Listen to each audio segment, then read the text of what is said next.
Poor single mother with her last dime cries, "It's all I have, I need the medicine, please." The billionaire overhears and does something unbelievable. The fluorescent lights of the pharmacy hummed, casting a cold, impersonal glow over the perfectly organized aisles. Outside, a fine, chilly autumn rain was turning the city lights into blurs. Miles just needed a bottle of vitamins, a quick, anonymous stop on his way to the quiet of his apartment. It was supposed to be an insignificant moment on an ordinary day. But as he approached the counter, the insignificance of the moment shattered. There was a woman there, and she wasn't alone. In her arms, she held a small child, a girl of about 5 or 6, wrapped in a thin, faded blanket. The girl's hair was a pale blonde, and her face, resting on her mother's shoulder, had the sickly pallor of a fever. Her eyes were closed, but her breathing was an audible wheeze. The mother, also blonde, and was crying. It wasn't a loud or dramatic cry, it was a silent agony. Tears streamed down her tired face as she tried, unsuccessfully, to keep her voice steady with the pharmacist. Her shoulders trembled under a worn-out coat, and she clutched her daughter to her as if the embrace itself could heal her. On the counter, between her and the pharmacist, were 2 boxes of medicine, a children's fever reducer and a cough syrup.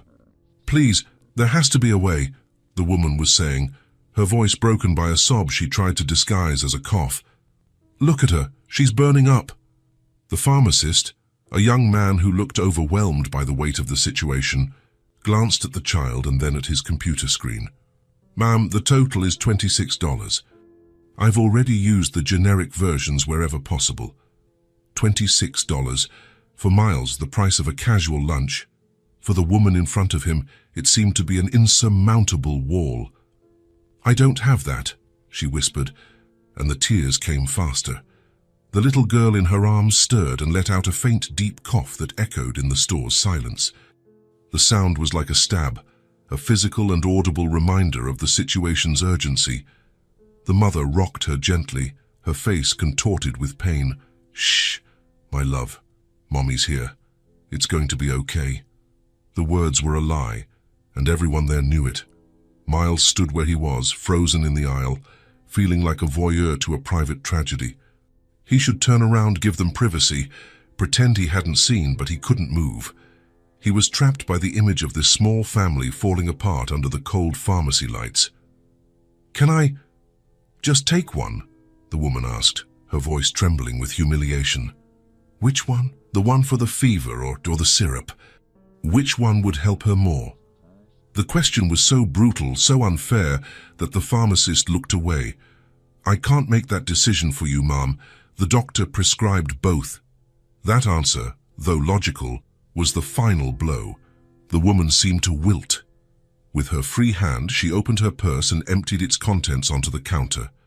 A few crumpled bills and a handful of coins. It was the sound of defeat.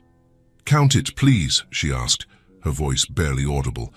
She turned her face toward her daughter, hiding her eyes so the little girl wouldn't see her cry. As the pharmacist counted the money with awkward slowness, the girl opened her eyes. They were a light blue, but they were glassy and unfocused from the fever. She looked at the strange surroundings, then at her mother. "Mommy," she called, her voice hoarse and weak. "I'm here, Angel." "Close your eyes, rest," the mother said, forcing a calm tone that wouldn't fool anyone. The pharmacist finished counting. He sighed. "You're $9 short, Mom." $9. An eternity. The woman squeezed her eyes shut, as if taking a physical blow. A final tear escaped and dripped onto her daughter's blanket. She looked at the small pile of money, the final proof of her failure. "It's all I have," she said, her voice rising not in a shout, but in a wail that contained all her frustration, fear, and helplessness. "I need the medicine, please. It's all I have." The desperate plea hung in the air, heavy and unanswerable. It was in that moment that Miles's legs finally moved. He didn't make a decision. The decision made him. He walked to the counter, his sudden presence startling the woman who flinched, instinctively protecting her child. Miles didn't look at her. He didn't want to add to her humiliation. He kept his eyes on the pharmacist as he pulled a $50 bill from his wallet and placed it on the counter next to her small pile of coins. "This covers hers," he said, his voice firm and low. He then added his own bottle of vitamins. "And mine. You can keep the change." Silence. A dense, charged silence. The woman turned her head slowly in his direction. Her face was stained with tears, her blue eyes wide with shock and disbelief. Her mouth opened to speak, but no sound came out. She looked at Miles, at the money, at the medicine, as if trying to understand a foreign language. The pharmacist, for his part, seemed flooded with relief. He quickly completed the transaction, put the 2 medicines in a bag, and pushed it toward the woman. "Here you are, ma'am." Miles picked up his vitamins. He didn't want thanks. He didn't want conversation. The intimacy of that moment was unbearable. The gratitude in the woman's eyes was as heavy as her desperation had been. He needed air. He turned and walked toward the automatic door. "Sir!" Her voice reached him, faint but clear. He didn't stop. The door slid open and the cold, damp night air hit him, a welcome rush of reality.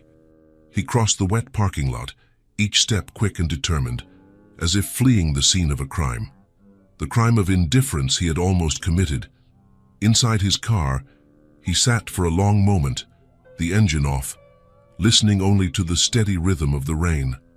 The image was seared into his mind with painful clarity.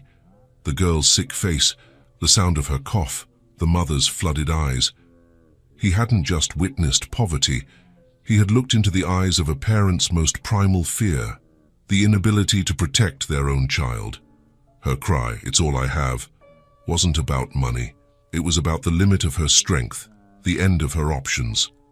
He started the car, the engine's sound filling the silence. As he drove away, the brightly lit pharmacy shrinking in his rearview mirror, Miles knew, with a certainty that shook him to his core, that this had not been an isolated act. He hadn't just bought medicine for strangers, he had gotten involved. And the image of that sick little girl and that desperate mother was not something he could or would leave behind. Sleep didn't come for Miles that night. He tossed and turned in his large, empty bed, the Egyptian cotton sheets suddenly feeling rough and cold. Every time he closed his eyes, the scene from the pharmacy projected itself onto the darkness behind his eyelids. The glint of tears on a mother's face, the faint wheeze of a child's breath, the pathetic sound of insufficient coins being counted on a counter. He had fled the intimacy of the moment, but the image had followed him home, settling into his conscience like a ghost. The next day at work was a blur. Miles was the manager of a boutique hotel, a world of calm luxury and discreet efficiency. He dealt with the problems of wealthy clients, with marketing budgets, with the flawless logistics that maintained the facade of perfection. But that day it all seemed trivial, absurd. As he discussed the new wine list for the hotel restaurant, his mind wandered. Were they okay? Had the medicine worked? Did they have food at home? The urge to do more was like an itch under his skin. It was illogical. It was invasive. It was none of his business. He had done his part, an anonymous act of charity. The book was closed, but his heart refused to agree. The connection he had felt, however brief, seemed like a loose thread, and the thought of leaving it dangling in the wind deeply disturbed him.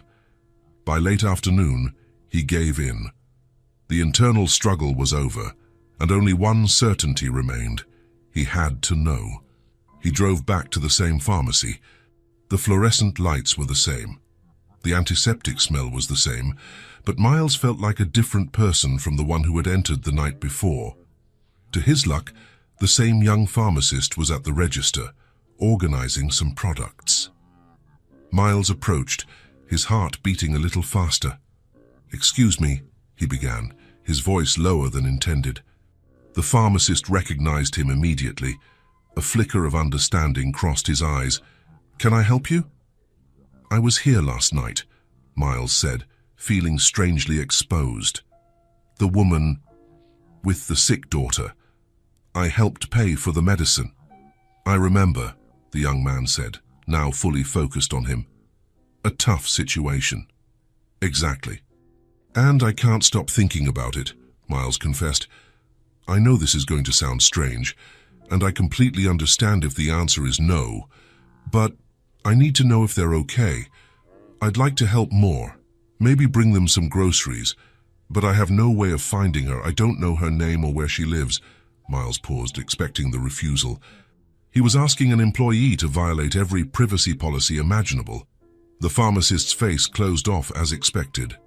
Sir, I'm very sorry, but I can't disclose customer information. It's against company policy. I'd be fired. I understand, totally, Miles said, but he wasn't ready to give up. He leaned slightly over the counter, lowering his voice. Look, I'm not some creep. You saw me last night. That little girl was very sick.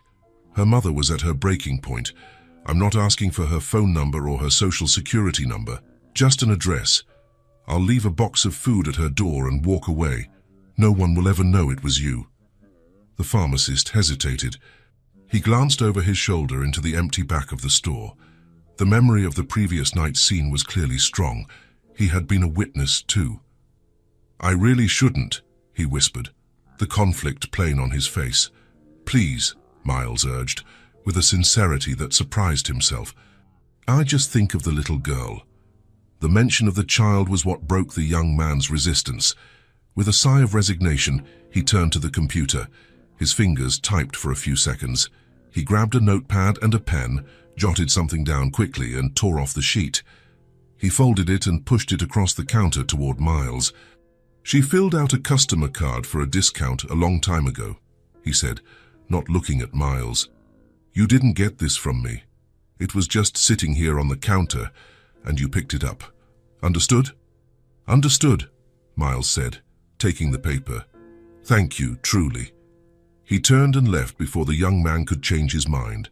In the car, Miles unfolded the paper. On it, a name and an address, Claire Lowell, followed by an address in a neighborhood on the other side of the city, an area he only knew from passing through, known for its old apartment buildings and cheap rent. After a quick stop at the supermarket, where he filled a cart with practical items, soup, bread, fruit, juice, pasta, and on impulse, a small brown teddy bear, Miles drove to the address on the note. As familiar neighborhoods gave way to narrower streets and more worn-down buildings, he felt his comfort zone slipping away. His car, a clean, quiet German sedan, looked like an alien spaceship in this environment. He felt like an intruder, a tourist of poverty. Doubt assailed him. What the hell was he doing? Was this kindness or an arrogant invasion? He found the building, a 3-story brick structure with window frames that needed painting. He parked on the street, grabbed the grocery bags and the bear, and went inside. The hallway smelled of dust and old cooking. Claire's apartment was 2B. Standing in front of the scratched wooden door, he took a deep breath. All his momentum seemed to have evaporated, leaving only nervousness behind. He raised his hand and knocked 3 light taps. It took a minute. He heard the sound of a chain being drawn and the door opened. Just a crack. A light blue eye, wary and exhausted, peered out at him. It was her. Yes, Claire said, her voice hoarse. Hello, Miles said, feeling like a complete idiot. Sorry to bother you. I'm the man from the pharmacy, from last night. Recognition flashed in her eyes, immediately followed by a wave of alarm and defensiveness. The door, instead of opening wider, nearly closed. What do you want? I have no way to pay you back, if that's why you're here. Her assumption struck him. It was what she expected from the world. That kindness always came with a bill. No, not at all, he said quickly, holding up the bags like a peace offering. I don't want anything, I was worried. I brought some things. For you and your daughter. She looked at the bags, then back at his face. The suspicion was still there, a high, solid wall. She said nothing. The silence stretched, and Miles was about to apologize and leave the things at her door when a coughing fit came from inside the apartment. It was a child's cough, dry and persistent. The sound broke the stalemate. Claire's face softened with concern, and the wall of her suspicion cracked. With a resigned sigh, she undid the chain and opened the door. "Come in," she said, without enthusiasm, but just for a minute. The apartment was small, almost Spartan. The few pieces of furniture were old and worn, but the place was impeccably clean. In one corner of the living room, an empty space on the wall and lighter marks on the floor indicated where something large, like a bookshelf, used to be. In the living room, which was basically the entire apartment, the girl from yesterday was lying on the sofa, covered with the same blanket. Lucy. She looked small and frail, her face still pale, but her breathing seemed a little less labored. "Take those to the kitchen," Claire instructed, pointing to a small counter. Miles obeyed, feeling large and clumsy in the tight space. He placed the bags on the counter and took out the teddy bear. Claire watched him with her arms crossed, a protective barrier. "How did you find me?" "I went back to the pharmacy," he admitted. "I convinced the pharmacist to give me your address. I know it was an imposition." "I'm sorry." She didn't answer, just assessed him with that intense, tired gaze. Miles walked over to the sofa. "Hi," he said softly to the little girl. "My name is Miles." He held out the small bear. "I brought a friend for you." Lucy, who had been watching him with large, serious eyes, glanced at her mother first. Claire gave an almost imperceptible nod. The little girl then reached out a small hand and took the bear, hugging it to her chest. A tiny ghost of a smile appeared on her lips. Seeing that smile made the entire awkwardness of the situation worthwhile. "Thank you," Claire whispered from behind him. The words seemed to have cost her a great deal of effort. "You didn't have to do this." "Any of this?" "I know," Miles said, turning to her. "How is she?" "The fever went down a bit with the medicine," she said, stroking Lucy's hair, "but the cough is still bad. The doctor said it would take a few days." A silence settled between them, filled only by the low sound of a cartoon coming from an old TV. Miles knew he should leave, but he couldn't. There were unspoken questions hanging in the air. "Are you okay?" he asked directly. The question encompassing more than just her health. It was that simple, direct question that seemed to disarm her. She glanced around the nearly empty apartment, and her shoulders slumped a little. "I'll be okay," she said, but there was no conviction in her voice. "So you seem to be going through a tough time," he said, careful not to sound pitying. "I'm sorry, it's none of my business, but—" "No, it's okay." She cut him off with a sigh. She seemed too tired to keep her defenses up. "It's just life." She made a vague gesture at the apartment. "It's obvious, isn't it?" She walked to the window and looked out at the wet street. "I lost my job 2 months ago. I was a waitress at a restaurant downtown. The owner declared bankruptcy overnight. No warning, no severance, nothing." Miles just listened, leaning against the kitchen counter, giving her space. "Lucy's father," she continued, her voice growing quieter. "He left when she was a baby, never looked back. So, it's just the two of us. And I've been getting by, picking up some cleaning gigs here and there, but it's not enough." She turned and looked at the empty corner of the room. "I sold the bookshelf and all my books last week to pay the electric bill. The week before, it was the microwave. I'm selling my life piece by piece, just to keep the lights on and Lucy fed." She said all of this without a hint of self-pity. It was a statement of fact, a cold description of a battle she was fighting alone, in silence. "The money I had at the pharmacy was literally all I had left until the end of the month," she confessed, shame coloring her cheeks. "I panicked." Miles felt a wave of admiration for her that surprised him. In the face of all this, she didn't break. She bent, but she didn't break. There was a strength in her, a quiet dignity that was more impressive than any display of wealth or power he had ever seen. She was a fighter, cornered but still standing. "You're a very strong woman, Claire," he said, and the words came from his heart. She looked surprised, as if no one had said anything like that to her in a long time. She gave a small smile. the first genuine smile he'd seen from her. It was a sad smile, but it was real. "I don't have a choice," she replied. "It's for her." She looked at her daughter, who was now dozing on the sofa, hugging the new bear. "Everything is for her." Miles felt the air in the small apartment had shifted. The suspicion had been replaced by a fragile truce, a connection born from her raw honesty and his willingness to listen. He had come to ease his own conscience, but had found something much deeper. He had found a story of resilience that humbled him. "I should go," he said finally, "but I'd like to come back to see how you're doing, if you don't mind." Claire hesitated for only a second. "Okay," she said, "I don't mind." At the door, he turned back. "If you need anything, Claire, anything." She just nodded.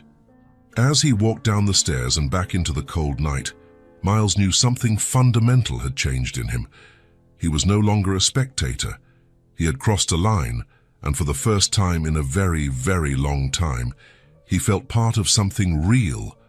His life, once an exercise in control and predictability, suddenly had a new and unexpected center of gravity, a small, nearly empty apartment on the second floor of an old building where a strong woman fought to protect her sick child. And he knew, with absolute certainty, that he would be back. The days that followed were marked by a fragile, hopeful routine. True to his word, Miles came back. He didn't call ahead. He didn't want Claire to feel she had an obligation to be presentable or to tidy up.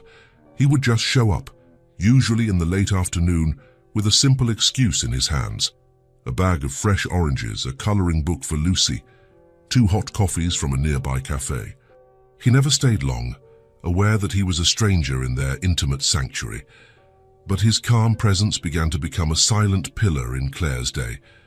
She found herself waiting for the soft sound of his knock on the door, a brief respite in the long, lonely vigil by the sofa. They spoke little, about trivial things, but in the silence between the words, a mutual trust grew. Miles never offered money, and Claire never asked. His help came in the form of presence, of small gestures that said, "I see you, you are not alone." But Lucy wasn't getting better. The fever would yield to the reducer, only to return hours later, stronger and more stubborn. The cough, far from diminishing, seemed to deepen in her chest, leaving her exhausted and breathless. The teddy bear Miles had given her rarely left her arms, a silent companion in her growing lethargy. One evening, almost a week after their meeting at the pharmacy, Miles arrived to find the apartment door ajar. A bad feeling washed over him. He knocked lightly and entered, calling Claire's name. He found her in the small living room, kneeling beside the sofa. She was dabbing a damp cloth on Lucy's forehead, her face etched with a panic he had never seen before. Lucy was practically limp, her eyes half open, her skin having a feverish pale sheen. Her breathing was rapid and shallow, a visible effort with each inhalation. "Claire, what happened?" he asked, urgency in his voice. "She won't really wake up, Miles," Claire said, her voice trembling on the verge of collapse. "I call her name, and she barely responds. Her fever shot up in the last hour, and the medicine isn't doing anything. I don't know what to do anymore." Miles knelt beside her and touched Lucy's arm. The girl's skin was burning. He could hear the wheezing in her chest with every difficult breath. Fear, cold and sharp, struck him. This was no longer a bad cold. This was something dangerous. "We have to take her to the hospital," he said, his voice firm, trying to project a calm he didn't feel.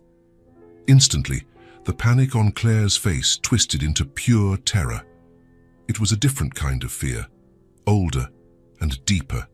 She shook her head, backing away from the sofa. "No, we can't. I'll keep using the cloth. The fever will come down." "It will come down," she repeated, more to herself than to him. "Claire, look at her," he insisted, his voice still gentle but unwavering. "She needs a doctor, now." "No," she said, her voice rising an octave. The tears she had been holding back for days began to flow freely. "You don't understand." "What don't I understand?" "That your daughter is terribly sick and needs help." It was then that the dam broke. The strength he so admired disintegrated, revealing the terrifying vulnerability beneath. I can't afford it," she sobbed, the confession coming out torn, full of shame and desperation. "A visit to the emergency room will cost hundreds of dollars. If they admit her, Miles, it will create a debt I can never ever pay off. They'll take what little I have. We'll end up on the street." The impossible choice lay there, naked and cruel, her daughter's health versus their future survival. It was a decision no mother should ever have to make. Miles looked at Claire's anguished face and then at the frail figure of Lucy on the sofa. In that moment, all his hesitations, all the lines he had drawn to not get too involved, vanished.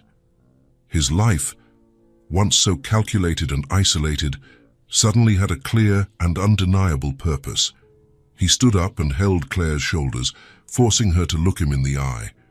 "Then leave it to me," he said, his voice charged with a certainty he felt in every fiber of his being. "Don't think about the money. Don't think about the bills. Think about her. The priority is for her to get better. I'll take care of the rest. Did you hear me, Claire? I'll take care of the rest." She stared at him, shock and disbelief warring with the desperation in her eyes. His promise was so big, so all-encompassing, she could barely process it, but the conviction in his gaze was an anchor in the middle of her storm. Slowly, she nodded, a complete surrender. The action that followed was swift and focused. Miles helped her wrap Lucy in the blanket.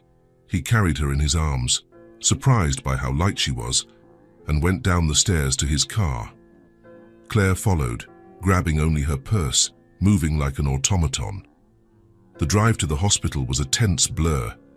Claire sat in the back seat, cradling Lucy's head in her lap, whispering words of comfort that were as much for herself as for her daughter.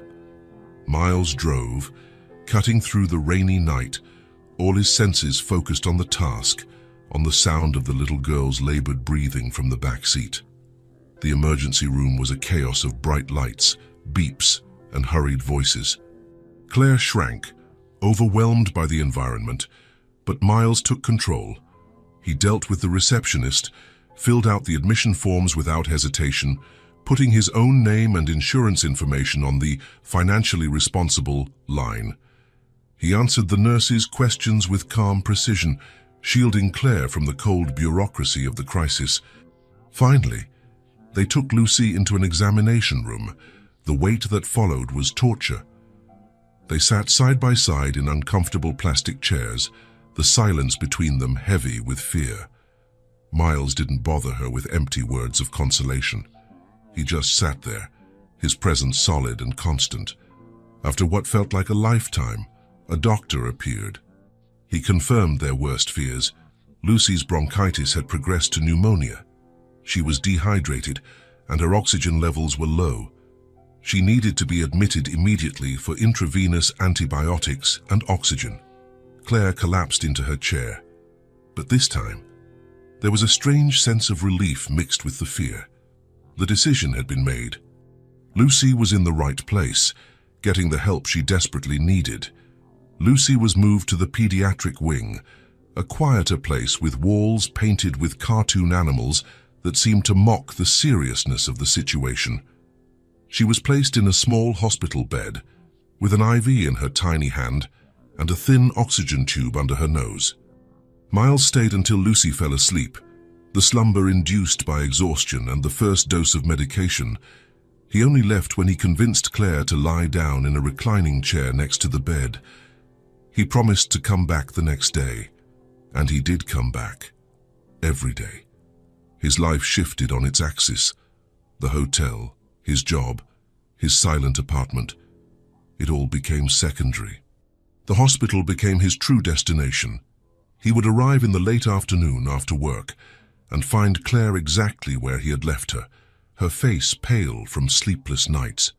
He brought her real food, insisting she eat. He would sit by Lucy's bed, reading stories to her in a low voice when she was awake, or just watching her sleep when she wasn't.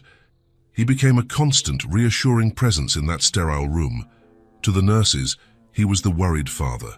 To Claire, He was the strength that kept her from falling apart. And to Lucy, in her brief moments of lucidity, he was the kind man with the calm smile who had brought her a teddy bear and read about bears who loved honey. In those long days and nights at the hospital, under the artificial light and to the constant sound of the monitors, something fundamental solidified between Miles and Claire. The barriers of shame and charity had dissolved, replaced by a partnership forged in crisis. They were no longer a benevolent stranger and a woman in distress. They were a team. They were two people focused on a single, precious goal, waiting for the fever to finally break. The days in the hospital bled into a week, and the sterile room with its beige walls became a universe of its own for Miles, Claire, and Lucy. Time was measured not by hours, but by nurses' visits, doses of antibiotics, and small signs of progress. That environment, born of crisis and fear, paradoxically became the place where the barriers between them finally crumbled. Away from the pressures of the outside world, the shame of poverty, and the awkwardness of charity, they simply existed together. Miles continued his routine, arriving every day after work, but his role subtly shifted. He was no longer a savior. He was a partner in the tedious and agonizing routine of waiting. They developed a rhythm. While Claire dozed in the armchair, exhausted, Miles would read quietly to Lucy, who began to be able to keep her eyes open for longer periods. When Miles went to get coffee, Claire would tell Lucy about the kind man who was helping them. The conversations between the adults, once cautious, became the foundation of a genuine friendship. Sitting under the dim light of the room's lamp while Lucy slept the healing sleep of the medicated, they began to share pieces of themselves. Claire talked about her passion for gardening, a hobby she had to abandon when she moved into the small apartment. She described the flowers she dreamed of planting one day, and in her voice, Miles heard the woman she was before life became a constant struggle for survival. Miles, in turn, spoke about his work at the hotel. For the first time, he admitted out loud how empty his professional life felt. He described the calculated perfection, the quiet luxury, and the profound loneliness he felt walking through the immaculate hallways to his equally immaculate and empty apartment. He spoke of how, for years, he had confused success with happiness. "I had everything money could buy," he confided in her one particularly long night, "but I had nothing that truly mattered." Claire listened without judgment, with an empathy that came from someone who knew absence in a much more visceral way. In that hospital room, they were just two lonely people who had found an unexpected safe harbor in each other. Meanwhile, Lucy bloomed. The first sign was when she asked for strawberry jello, the first time she had shown a desire for anything in over a week. Then came the first genuine smile, when Miles made a funny voice while reading about a talking frog. The peak was when she sat up in bed on her own and challenged Miles to a game of tic-tac-toe on a napkin, beating him soundly. Each small victory was a silent celebration for the two adults watching her, a shared wave of relief that bound them even closer. The day of her discharge arrived suddenly. The doctor, a woman with a warm smile, entered the room with a clipboard and an air of good news. She listened to Lucy's chest, checked her vitals, and declared with professional satisfaction that the pneumonia was cured. "She's a tough little girl," the doctor said, smiling at Claire. "Her lungs are clear. She can go home today." The joy that flooded the room was blinding. Claire hugged Lucy tightly, the tears she shed this time being tears of pure relief. Miles stood by, feeling a weight lifted from his shoulders, a weight he hadn't even realized he was carrying so intensely. He paid the hospital bill at the administration office, an astronomical sum that he signed for without blinking. It was the best money he had ever spent in his life. As Claire dressed Lucy in clean clothes that Miles had brought, the energy in the room was electric. Freedom was just a few steps away. Lucy, sensing the shift, was practically bouncing on the hospital bed, her recovered energy seeming like a small miracle. It was Miles who asked the question that would change the course of the day. He looked at Lucy's radiant face, a face that, a week ago, was pale and feverish, and felt an overwhelming need to mark this moment, to transform it from the end of a nightmare into the beginning of something wonderful. "Where do you want to go to celebrate?" he asked her with a smile. Lucy stopped bouncing, her blue eyes widening with the possibility. Celebrate. The idea was new and exciting. Her lips broke into a huge smile, showing the gap from a lost baby tooth. "An amusement park," she answered, her voice full of explosive joy. Claire laughed, a genuine, free sound that Miles realized he had never heard before. "Oh, sweetie, I don't know. Maybe we should go home and rest." But Miles saw the longing in Lucy's eyes and the tired but hopeful hesitation in Claire's. "I think that's an excellent idea," he said, sealing their fate. "Rest can wait. Life can't." An hour later, they were in a completely different world. The sterile hospital air was replaced by the sweet smell of cotton candy and popcorn. The tense silence gave way to a cacophony of carousel music, joyful screams, and the clatter of rides. For Lucy, it was paradise. For Claire, it was a dream. For Miles, it was a revelation. Lucy, with an energy that seemed boundless, ran from one attraction to another, her teddy bear held firmly under her arm. She pointed. She laughed, mesmerized by the colors and sounds. Miles, the reserved businessman, disappeared. In his place emerged a man rediscovering simple joy. He got on the carousel with Lucy, waving to Claire with every turn. He helped her toss rings onto bottles, cheering loudly when she won a small plastic fish. He spun in the teacups until he was dizzy, the sound of Lucy's laughter being the best music he had ever heard. He was completely present, immersed in the moment, stripped of his armor of seriousness. Claire, for her part, watched. At first, her smile was faint, almost shy, as if she were afraid that if she let it out too much, the moment would break. She watched Miles holding Lucy's hand, patiently explaining how a game worked, lifting her up so she could get a better view of a character parade. He wasn't doing it out of charity or obligation. He was having fun, genuinely. There was a naturalness to his gestures, a tenderness in his gaze toward the little girl, that filled Claire's heart with a warm, overwhelming emotion she didn't dare to name. For the first time in years, she wasn't thinking about bills. She wasn't mentally calculating the cost of rent or food. The chronic anxiety that lived on her shoulders had dissipated, leaving behind only the lightness of this perfect moment. She watched the man who had saved her daughter and the daughter who was her entire world, and the two of them laughed together under the park's colorful lights. And her smile was no longer faint, it became full, radiant. As evening fell, exhaustion finally caught up with them. They found a stand selling hot dogs and French fries and sat at a picnic table under a string of twinkling lights. Lucy, her face smeared with ketchup, devoured her food, excitedly recounting her favorite parts of the day. The air was calmer now. The frantic energy of the day gave way to a serene contentment. Miles and Claire ate in a comfortable silence, watching Lucy.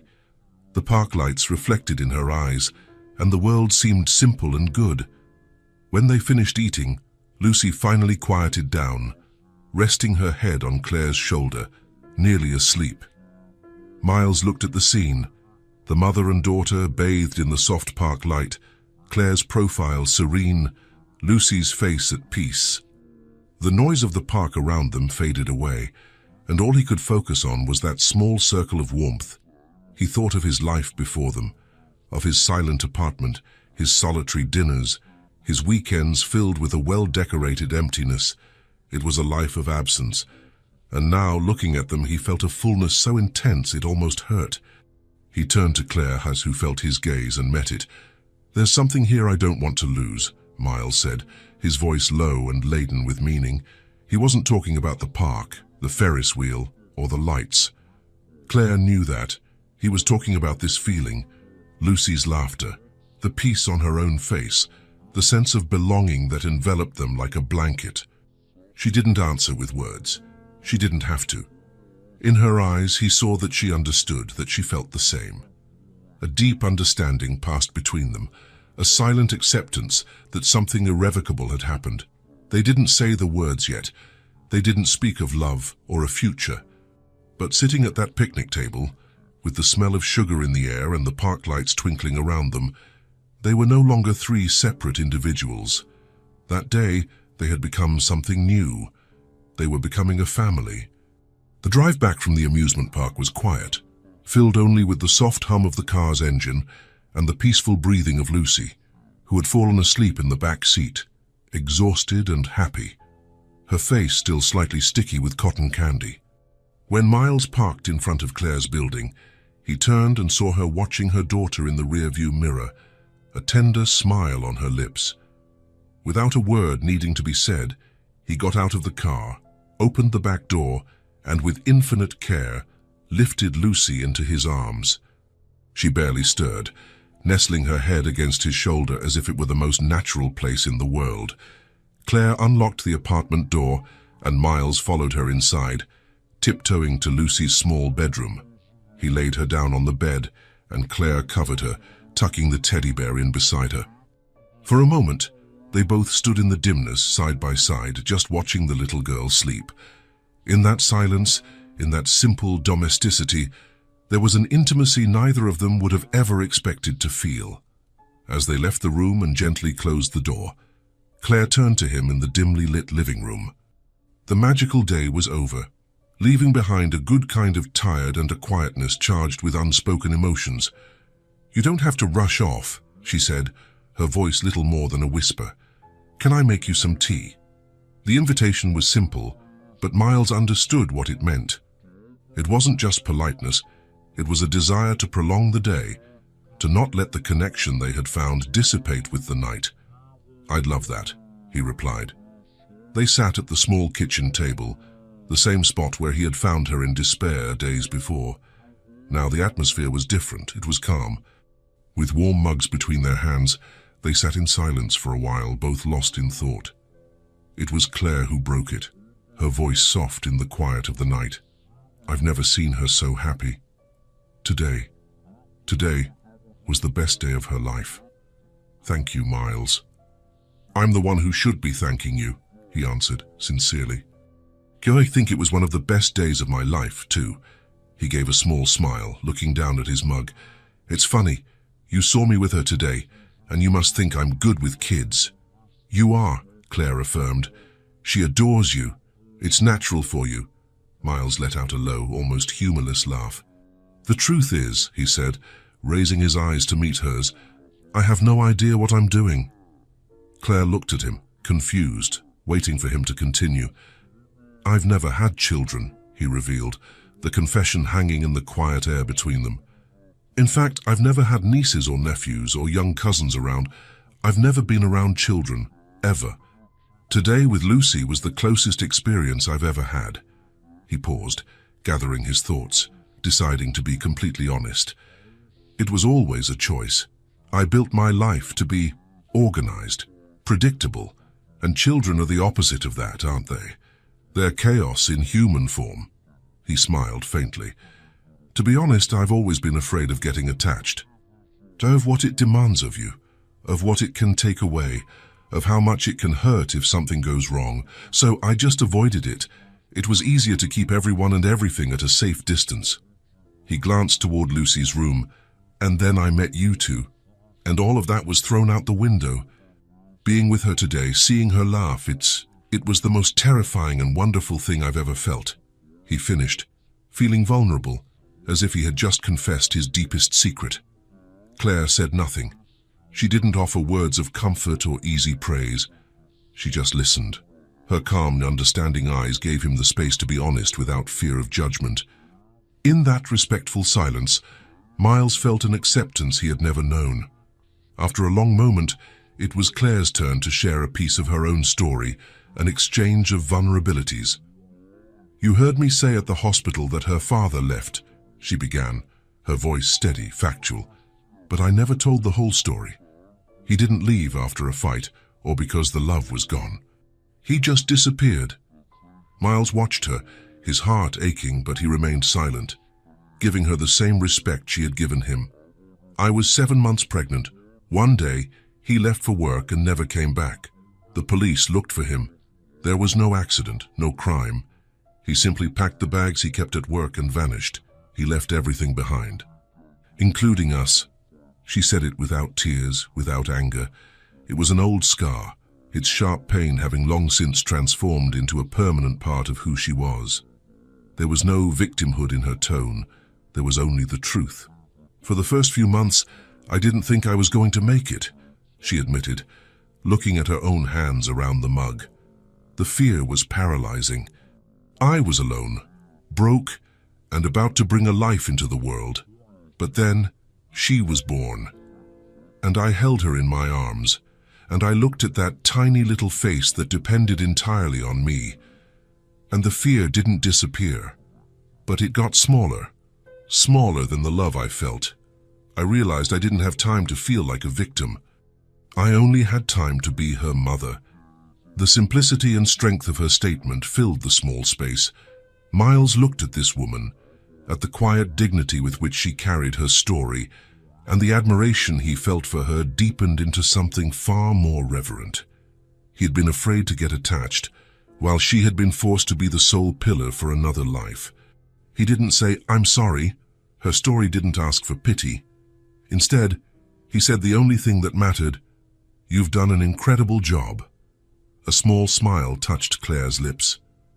I just did what needed to be done.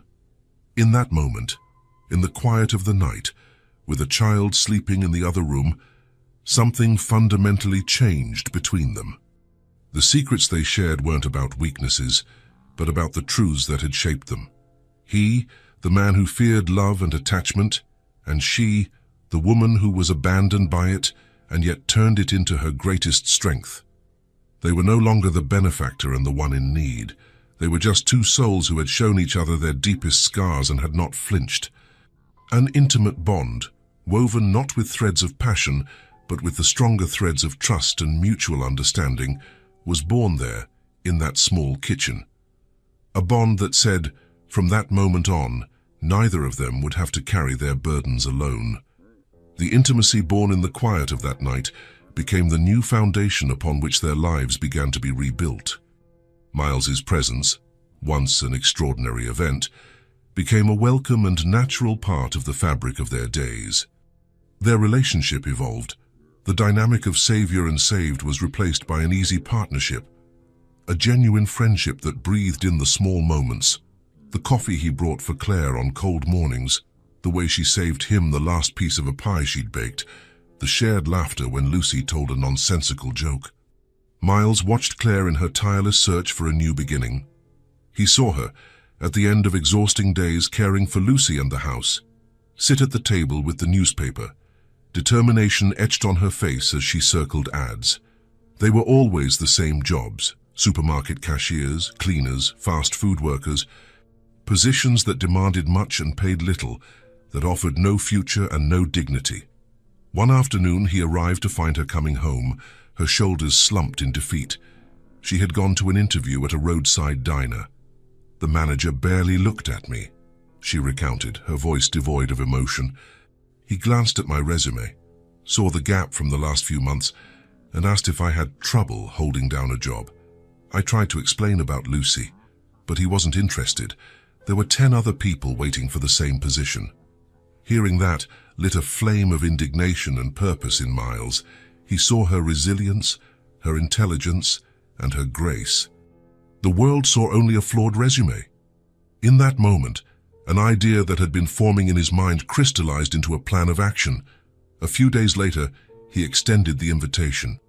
"Claire, I want to show you where I work. I want you to see the Wakefield Hotel, but not as a stranger. Come have coffee with me tomorrow. We can bring Lucy. The pastry chef makes a chocolate cake that's practically a crime. It's so good."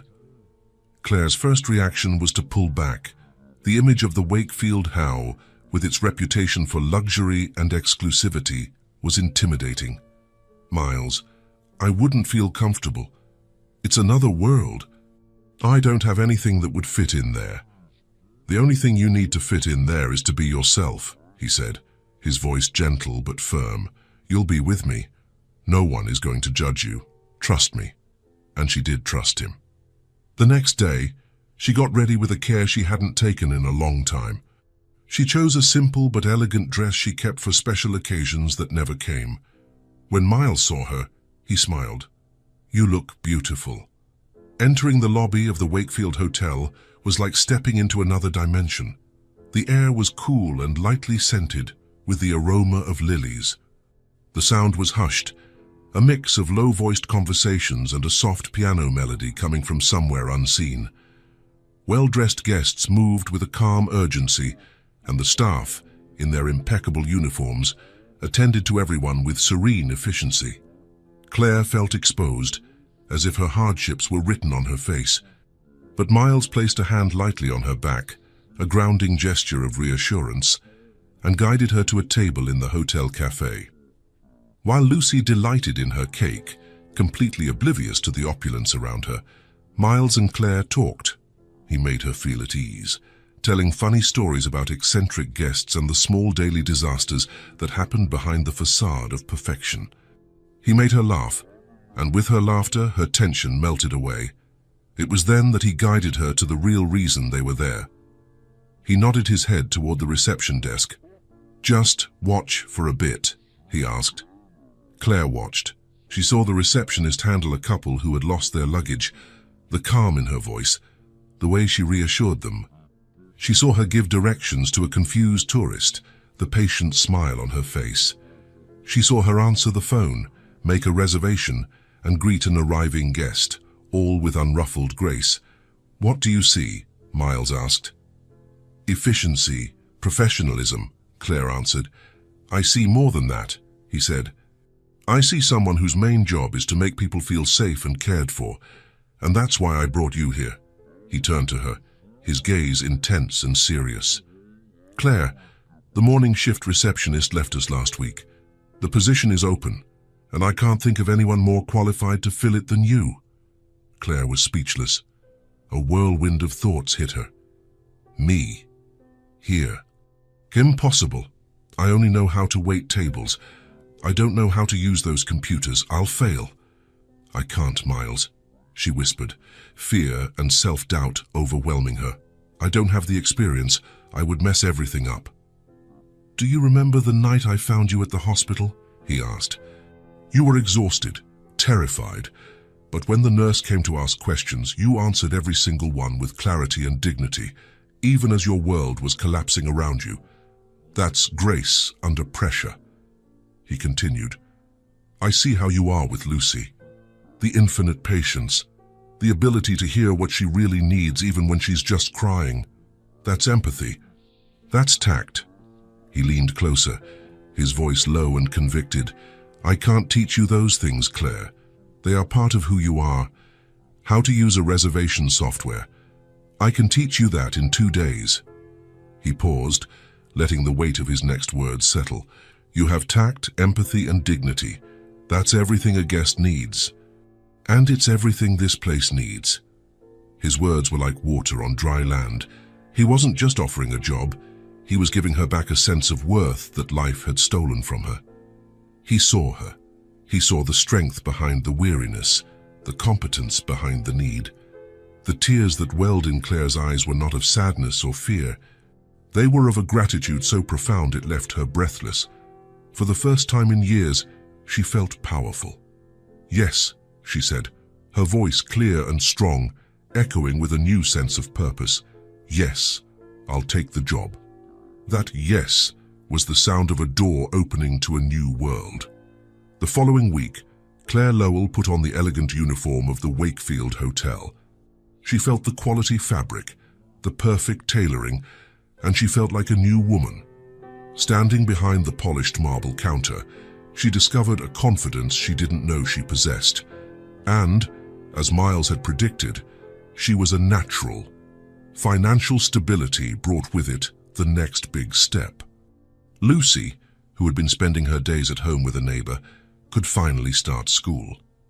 The first day of school was a monumental event, a rite of passage for their new life. Miles insisted on being there. He picked them up in the morning, finding Lucy vibrating with excitement in her new dress and a pink backpack, almost bigger than her, on her shoulders. Claire, meanwhile, looked ready to burst with pride and anxiety. At the school gate, surrounded by other parents and children, they felt, for the first time, like an ordinary family doing something perfectly normal. Miles knelt in front of Lucy. "Ready for the big adventure?" he asked. She nodded, her eyes shining. "Remember," he continued, "be brave, be kind, and learn everything you can." He gave her a hug, and Claire felt her heart expand. As Lucy ran off to meet her new teacher, Claire and Miles stood watching her go. A look of deep understanding passed between them. It wasn't just Lucy's first day of school. It was the first day of the rest of their lives. And so a new routine, so beautiful in its simplicity, took shape. It was a daily choreography with 3 dancers. Claire went to the hotel early, so Miles took over the mornings. He arrived punctually, made breakfast with Lucy, and they would talk about their plans for the day. The car rides to school became Miles's favorite time. He learned all the words to cartoon theme songs and discovered that a 6-year-old's questions were more profound than any business negotiation. Lunch was their meeting point. The hotel, once a symbol of an inaccessible world, became the center of their universe. Miles and Claire would meet, walk together to the school to pick up Lucy, and the 3 of them would share an hour of happy normalcy, whether in the staff cafeteria or on a sunny park bench. Miles's small gestures were the mortar that solidified the structure of their lives.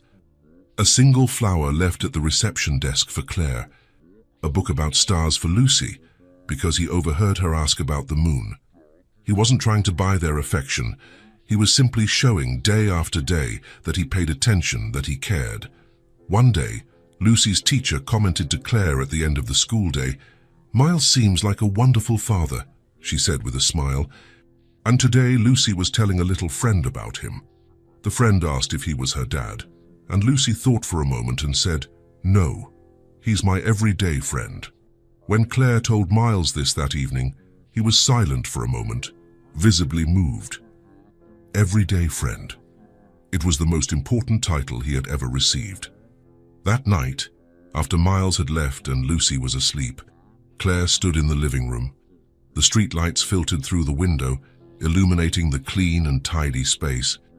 There were no more empty spaces on the shelves.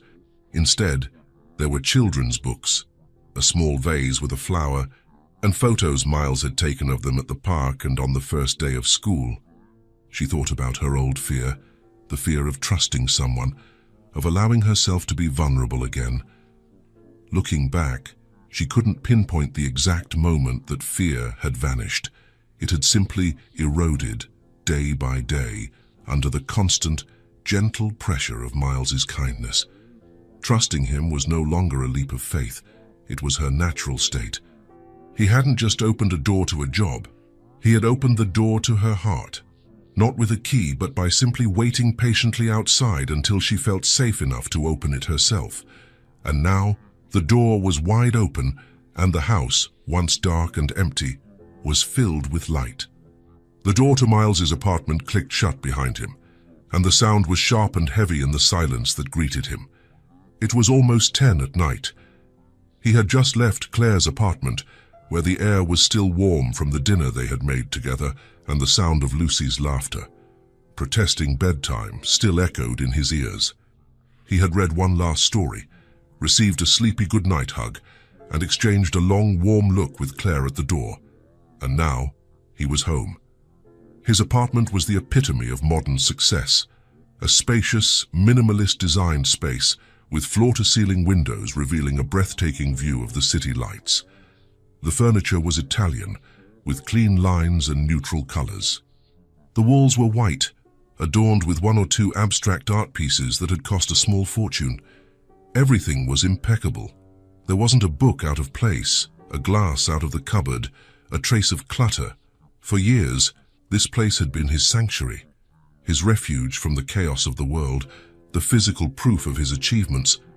He would come home from work, put on soft ambient music on his state-of-the-art sound system, pour himself an expensive whiskey, and appreciate the order, the peace, the silence.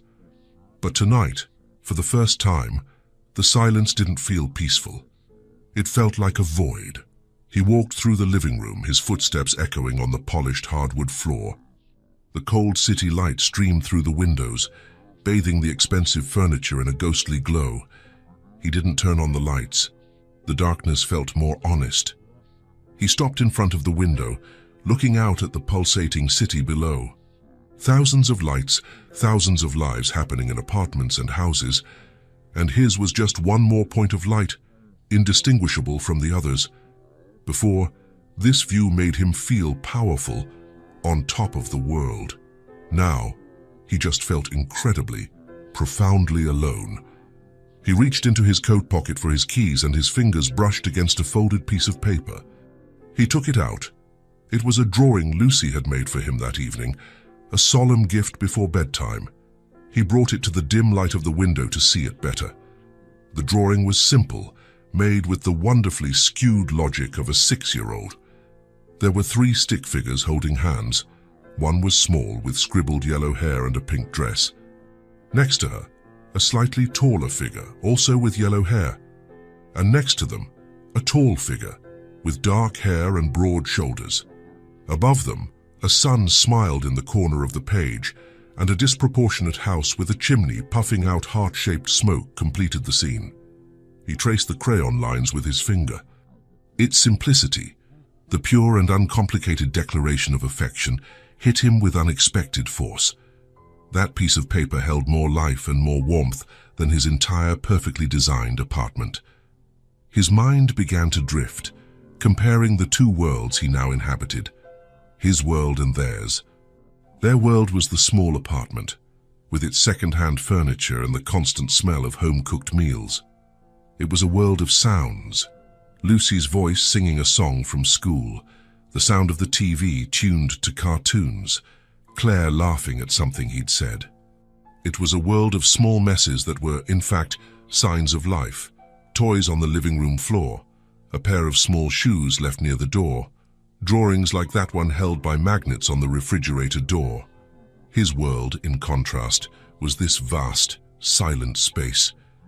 The only sound was the low hum of the stainless steel refrigerator or, sometimes, the distant echo of a siren. There were no toys on the floor. There were no drawings on the refrigerator. There was no smell of anything but lemon-scented cleaning products. He looked around at his huge, empty home, and a sentence formed in his mind with crystal clarity. Before, my home was a palace. Now, I see it's just a shell. Real life wasn't here, within these silent walls and expensive artworks. Life was in the cozy chaos of Claire's apartment. It was in the grape juice stain on the sofa they couldn't get out. It was in the pile of children's books next to Lucy's bed. It was in the sound of Claire's voice saying his name. What he once called peace, he now recognized as absence. What he called order, he now saw as sterile. He had built an entire life based on avoiding attachment, on maintaining control, on protecting himself from potential pain. And in doing so, he had also protected himself from all the joy. He hadn't realized how gray his existence was until Claire and Lucy came into it and painted it with vibrant colors. He, who had always considered himself a man who leaves, who keeps his distance, realized that over the past few months, he had unintentionally become a man who stays. He stayed for dinner. He stayed to read a story. He stayed to hear about Claire's day. And every time he stayed, the thought of coming back home to this silence became a little harder. That night, the difficulty became a physical pain, a tightness in his chest. He looked again at the drawing in his hand, at the 3 stick figures holding hands under a smiling sun. It wasn't just a drawing, it was an invitation. It was a picture of what could be. He walked to his immaculate kitchen and opened a drawer. He took out a small magnet that had come with a delivery service months ago and had never been used. He went to his brushed steel refrigerator, a gray and silent monolith, and stuck Lucy's drawing right in the middle of the door. The splash of vibrant color and childish love seemed to scream against the appliance's cold perfection. It was the first truly personal touch in that house. Miles stepped back and looked at the drawing. Then he looked around at the silence that enveloped him, a silence that now sounded like loneliness. And there, standing in the middle of his huge and empty home, lit only by the distant city lights, Miles realized with a certainty that shook him to his soul. He didn't want to come back to the silence anymore. He no longer wanted to be a visitor in their world. He wanted their world to be his. The night had deepened, wrapping the small apartment in a bubble of tranquility. The scent of roasted chicken from dinner still lingered lightly in the air, mixed with the smell of buttery popcorn. In the living room, the only light came from the screen of the old television, which cast dancing colors on the faces of the three of them, huddled on the small sofa. They were watching an animated movie about a lonely robot who finds a friend. It was Lucy's favorite film. Claire was at one end, Miles at the other, and Lucy was nestled in the middle, a warm treasure between them, wrapped in her favorite blanket. To anyone looking through the window, the image would be unmistakable, a family on a quiet Friday night. But Miles could barely focus on the movie. He was hyper-aware of every detail of the scene. The comforting weight of Lucy leaning against his arm, occasionally letting out a sleepy giggle at the robot's antics. The calm presence of Claire beside him, so close he could feel the warmth of her shoulder, the sound of their breathing, the glow of the screen in their eyes. He tried to memorize everything. His heart was pounding against his ribs, a steady drum of nervousness and anticipation. The decision he had made the night before, in his silent apartment, had seemed simple and clear in his solitude. But now, in their presence, it felt like the most monumental and risky thing he would ever do. Lucy's drawing was still on his refrigerator, a colorful manifesto of everything he wanted, and the words he needed to say were stuck in his throat, terrified of ruining the perfection of this moment. The movie reached its climax. The robot saved the day, the music swelled, and the credits began to roll, filling the room with a soft, triumphant melody. Lucy yawned, a long, satisfied yawn, and stretched. That was the best part. When they hugged, she said, her voice sleepy. Claire smiled. That's your favorite part every time, my love. She started to get up to collect the popcorn bowls. It's getting late. Time to get ready for bed. Just a little longer, Lucy pleaded, snuggling even closer to Miles. It was now. This was the moment. The world was quiet, the day was over, and their hearts were open. Claire, wait, Miles said, his voice a little hoarser than usual. Just a minute. Claire paused, sensing the sudden shift in the atmosphere. She looked at him, her face questioning in the dim light. She saw the seriousness in his eyes and sat back down, silent. Miles took a deep breath, the air feeling heavy in his lungs. He gently turned to Lucy, brushing a strand of blonde hair from her face. "Lucy," he called, his voice low. She looked up at him, her blue eyes bright, full of sleep and affection. "Yes?" He swallowed, searching for the right words. The words he had been rehearsing in his mind. He wanted her to understand that this wasn't a whim, but the most important question of his life. "We have a lot of fun together, don't we? At the park, at school, watching movies." "Yes," she agreed with a smile. "You're my everyday friend." Her phrase nearly made him lose his courage. It was so sweet and perfect, but he had to go further. "And I love being your everyday friend," he said, his voice thick with emotion. "But I was thinking, what if I could be something more?" He looked from Lucy to Claire, a silent appeal, and saw in her eyes a trembling encouragement. He turned back to Lucy. "I know I wasn't here when you were born, and I'm not like your friends' dads, but I love you and your mum more than anything in the world." He paused, his heart hammering. "Lucy," he said, his voice finally breaking a little, "would you let me be your dad?" He hurried to add, wanting her to understand the depth of what he was offering.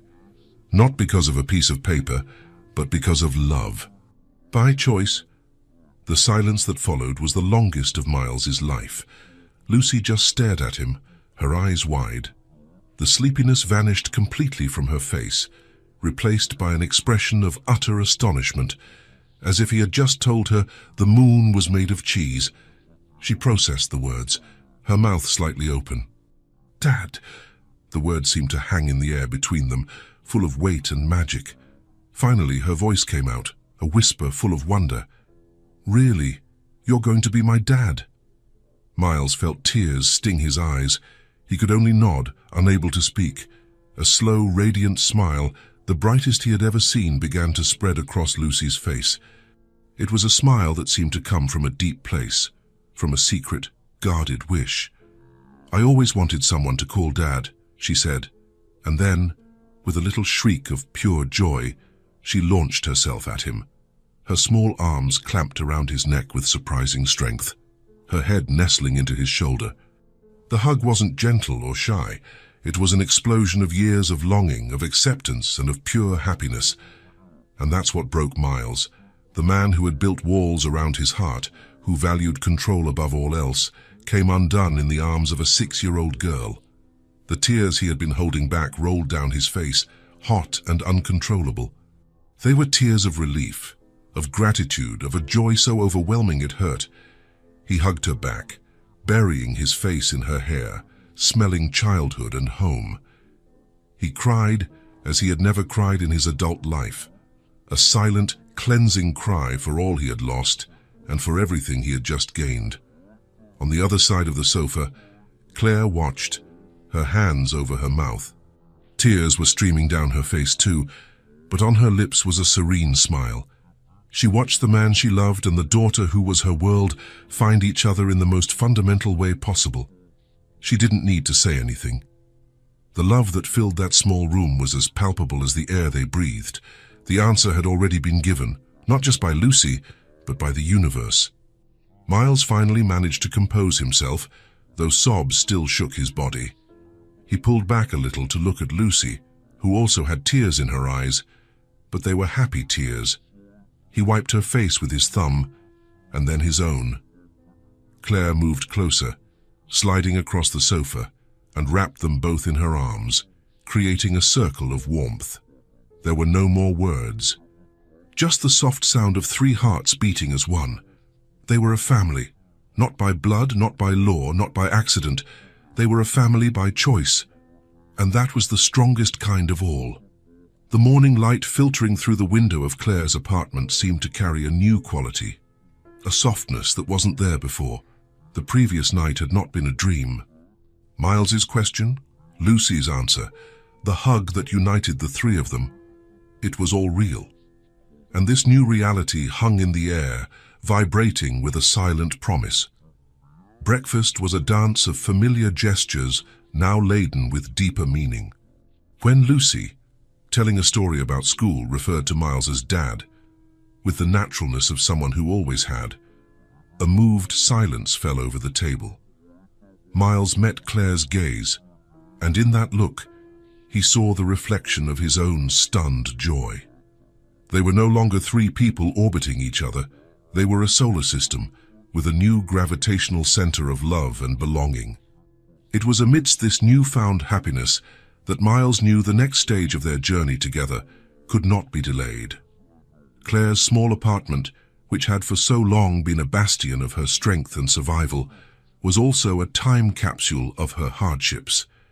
His own home, in contrast, was a blank canvas, a vast and silent space that longed for color, for life, for a story. He waited for Lucy to go to her room to play before he spoke, wanting this moment to be just between him and Claire. "I've been thinking," he began, his voice calm but with a seriousness that made her put down her coffee cup, "about how we live, rushing between your place and mine, carrying backpacks and bags, living in 2 places at once. It doesn't make sense." He reached across the table and covered her hand with his, feeling the familiarity of her touch. "My house is just an address, Claire, a set of empty rooms. I spent years filling it with things, thinking that would make it a home, but I was wrong. A home isn't made of things, it's made of people. It's made of the sounds of those you love. My house is only silent and empty when you're not there." His eyes were sincere, pleading, "I want my home to be where you 2 are, always. I want you to come live with me." The proposal, so simple and so immense, filled the space between them. Claire felt her heart race. Joy bubbled up inside her, immediate and overwhelming, but it was followed closely by an old shadow of fear. Not fear of Miles, but of herself. "Miles," she began, struggling to find the words. "Of course, I want to. More than anything. But this place," she gestured to the small apartment, "as much as it isn't much, it's mine. It's what I built, what I held together on my own. Moving into your house, and it's a huge step. I'm afraid of losing myself in there, of forgetting the woman who had to be strong to survive." Miles squeezed her hand, the understanding in his gaze a soothing balm. "Claire, the woman who had to be strong to survive is the woman I fell in love with. I would never want you to lose her. You wouldn't be moving into my world. We would finally be joining ours. This isn't about me taking care of you. It's about us taking care of each other, about building something new, together." He paused, a playful glint in his eyes. "And to prove I'm serious about building together, there's a project I've been working on that I need your final approval for. And Lucy's." That Saturday, he brought them to his house. The afternoon light danced on the polished surfaces. Miles gave a small tour, showing them the master bedroom, which had a spectacular view of the city, and a second bedroom he used as an office. Claire noticed that a third door in the hallway remained closed. "I know the house seems a bit sterile," he said with a self-deprecating smile, "but I've started a renovation project. I started with the most important room." He led them to the closed door, his hand hovering over the knob with theatrical anticipation. "For the past few weeks, I've had a little help from some decorating elves, and they've prepared something special for the newest resident." He opened the door. The silence that followed was one of pure wonder. The room was a masterpiece of love. The walls, once a lifeless beige, now glowed in a warm, welcoming shade of peach pink.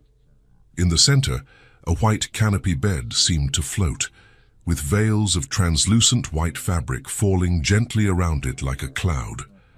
The window curtains were light and airy, with a delicate pattern of tiny cherry blossoms that seemed to dance in the breeze.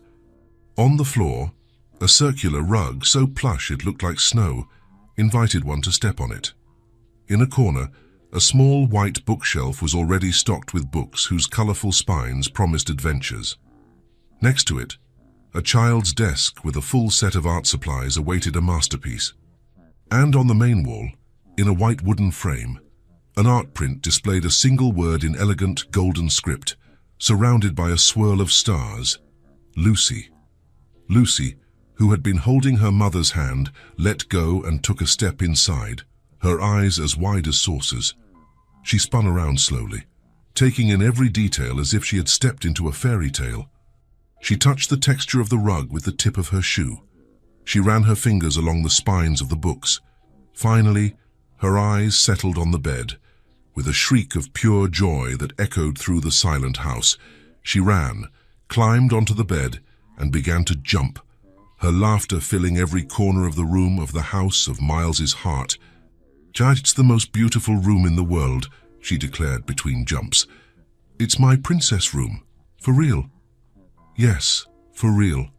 My princess," Miles said, his voice thick with emotion. Claire, leaning against the doorframe, watched the scene with tears of happiness streaming down her face. It was more than she had ever dreamed of for her daughter. She turned to Miles, who was watching her, waiting for her verdict. "How did you know?" she asked, her voice a whisper. "Everything. It's exactly what she loves." "I've been paying attention," he answered simply. He moved closer, his gaze tender. "I wanted the first room she saw as hers in this house to be more than just a place to sleep. I wanted her to know that this space belongs to her, that she has a home, a safe place where she belongs unconditionally." Claire threw her arms around his neck, burying her face in his shoulder. "You did it," she said. "Thank you." The move was less a logistical operation and more a joyful ceremony of fusion. Claire and Lucy's few boxes were unpacked, and their contents, a worn photo album, a favorite flower vase, Lucy's beloved toys spread throughout the house, filling the empty spaces with personality and warmth.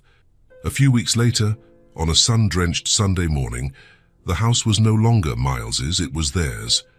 The scene in the kitchen was one of perfect, chaotic domesticity. Claire, wearing one of Miles's shirts over her pajama pants, was at the stove, flipping banana pancakes, her specialty. The sound of the batter hitting the pan and her voice humming a soft tune were the morning's soundtrack. Lucy was sitting at the marble island, which now had a nearly imperceptible scratch where she had dropped a fork. She was no longer drawing on loose sheets of paper, but in a hardcover sketchbook Miles had given her, her tongue sticking out in concentration. The art gallery on the refrigerator door had expanded, now including photos of the three of them at the amusement park. Miles, in for his part, was in charge of the coffee. He moved through the kitchen, now filled with colorful mugs and cereal boxes, with a familiar grace. He picked up Claire's favorite mug, one she had brought from her old apartment, with a tiny chip on the rim, and filled it. He paused for a moment, leaning against the counter, and just soaked in the scene. The sunlight streamed in, making Claire's hair shine and illuminating the vibrant colors of Lucy's drawing. The smell of fresh coffee and sweet pancakes hung in the air. The house was full of light, of smells, of sounds, of love. He thought of the man he used to be, in this very spot, on Sunday mornings just like this one. The silence, the order, the loneliness he had mistaken for peace. He had a huge house, a successful career, money in the bank. He had everything society said a man should want. Claire turned, feeling his gaze. She smiled. "Is everything okay?" He smiled back, a genuine smile that came from a place of deep peace. He walked over to her, handed her the mug and wrapped an arm around her, kissing her temple. His gaze passed over her and landed on Lucy, who was now proudly showing off her drawing. "I used to have everything," he said, his voice low, the words meant for her as much as for himself. "But I didn't have this." His gaze swept the scene again, the woman he loved, the daughter who chose him, the life they were building in this very moment. "Now I have you." He hugged her tighter, feeling her relax against him. He took a deep breath, filling his lungs with the scent of his new life. "And that is all I need."